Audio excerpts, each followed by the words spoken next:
So the mind at positive is 31% more intellectual than a mind at neutral or negative.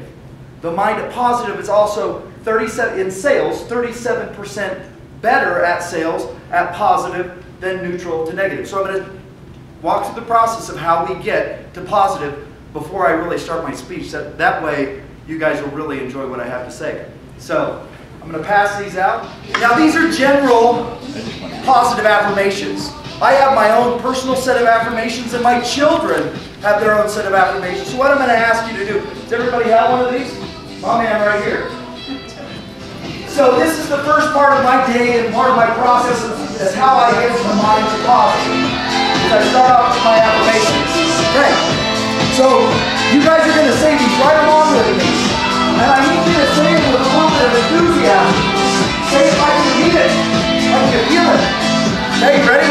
So we're all going to say it together. I'm not going to say it, then you're going to say it. No, no, no. We're going to say it together. You got it? Got it. I got a smart group here. Just every time I start this, I say it the first time, and then I have to say, okay, we're going to start over. So, ready? Okay, 1, 2, 3. Today is great because I choose to make it great. I am powerful. I am efficient, effective, targeted, intentional. I always tell the truth. I am a leader, yet no one to follow.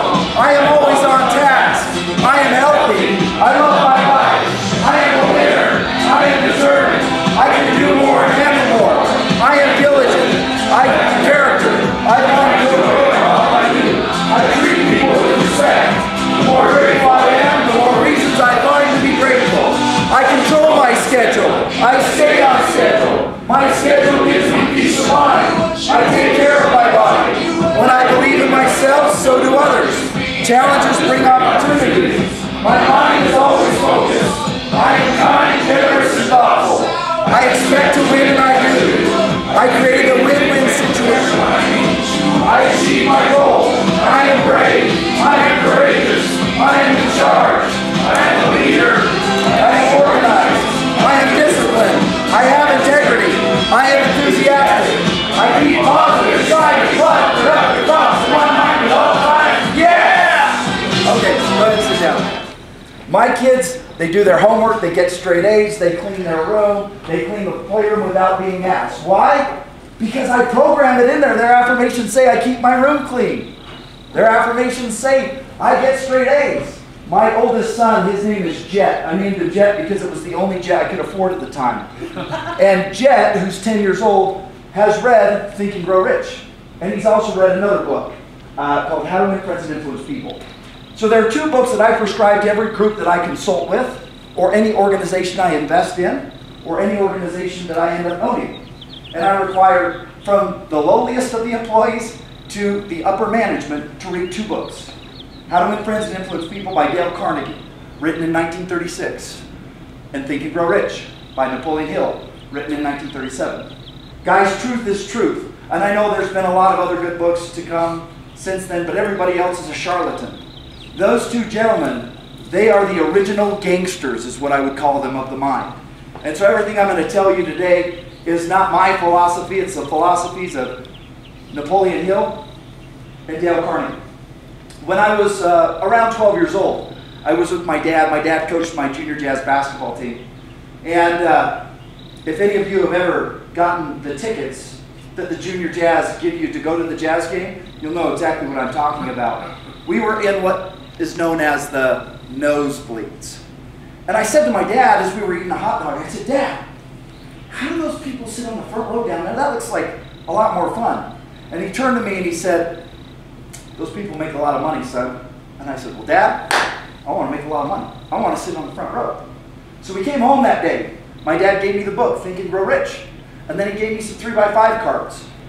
This is my moleskin. I've carried one of these with me everywhere I go. This is my little black book. You can get these at Barnes & Noble.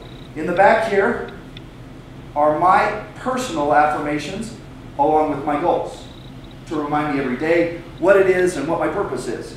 So my dad gave me that book, and I said, Dad, I want to sit on the front row. Guess what? My dad has front row seats today, thanks to me convincing him to buy them so that I could use them. So that's a pretty smart guy. As I got a little bit older and as I read Think and Grow Rich, I was inspired to go and apply for a job at the Ogden Country Club.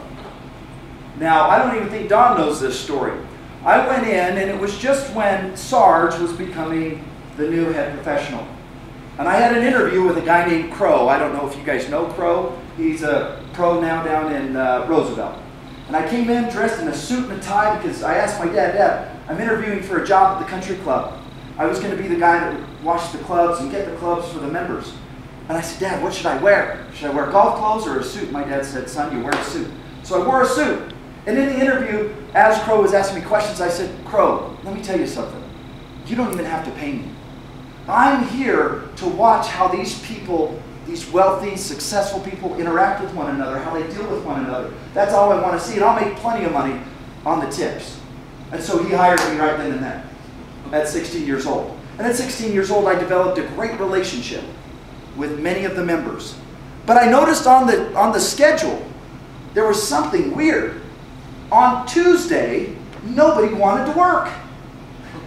I thought, why is nobody taking Tuesdays? What is wrong with Tuesdays? So I went to this man standing over here, Brandon Visser, who was 2 years older than me, who had worked at the country club. I said, dude, why does nobody want to work Tuesdays? He said, it's Ladies' Day. I said, what the heck does that mean, it's Ladies' Day? I said, no, the ladies, they don't tip a whole lot. I said, will you give me Tuesday then?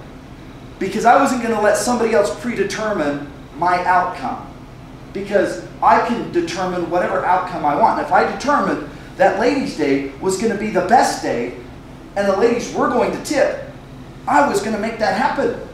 At 16 years old, I was pretty handsome, believe it or not. I know that's hard to believe right now, but at 16 years old, I had a nice smile, and boy, I could win the hearts of the ladies at the country club. At least I believed I could. What happened on Tuesday is Tuesdays became the best day. Why? Because I was able to make these ladies smile. And as I made the ladies smile and feel good, what happened? They gave me tips. I had so many ones they couldn't even fit in my wallet.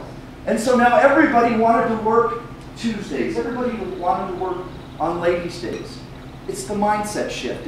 It's mind at positive is far more productive than a mind at neutral or negative. If I would have said, okay, give me Tuesdays, I'll deal with the ladies, guess what would have happened? Same crap, different day, right? And when I talk to people and I meet somebody and I say, how's the day going? And they go, same crap, different day. I say, man, that sucks. Because every day should be your best day.